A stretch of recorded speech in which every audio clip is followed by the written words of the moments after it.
Hello and welcome to the Bite-Sized Gospel with Aneel Aranha. Today we will reflect on Matthew 7:24 to 27. Listen. Jesus said, "Therefore everyone who hears these words of mine and puts them into practice is like a wise man who built his house on the rock.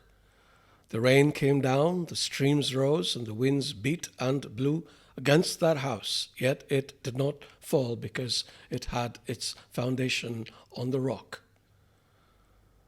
But everyone who hears these words of mine and does not put them into practice is like a foolish man who built his house on sand. The rain came down, the streams rose, and the winds blew and beat against that house, and it fell with a great crash."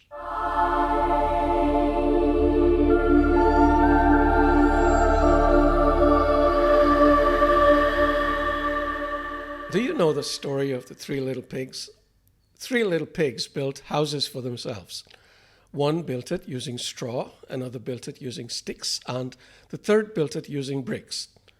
A big bad wolf came to the first pig's house built of straw, and he huffed and he puffed and he blew the house down. He then went to the second pig's house, and again he huffed and he puffed and he blew this house down too. But when he came to the third pig's house, no matter how much he huffed and puffed, he couldn't get the house to fall because this house was built with solid brick. Now, I know the moral of the fable is evident to everybody who reads it. To understand Jesus' teaching today, all we have to do is think of the three little pigs who represent us today and of the big bad wolf who represents the devil. Peter advises us to be alert and sober at all times because our enemy, the devil, prowls about like a roaring lion looking for someone to devour. He's huffing and he's puffing, trying to blow our houses down. And if our houses are not solid, they will fall down and he will devour us. So, how do we make our houses strong? By building them on the rock. And what does that mean? Jesus explains, "Everyone who hears these words of mine and acts on them will be like a wise man who built his house on the rock."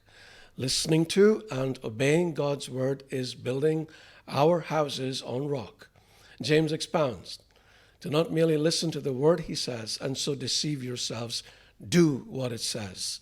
Anyone who listens to the word but does not do what it says is like someone who looks at his face in a mirror and after looking at himself goes away and forgets what he looks like.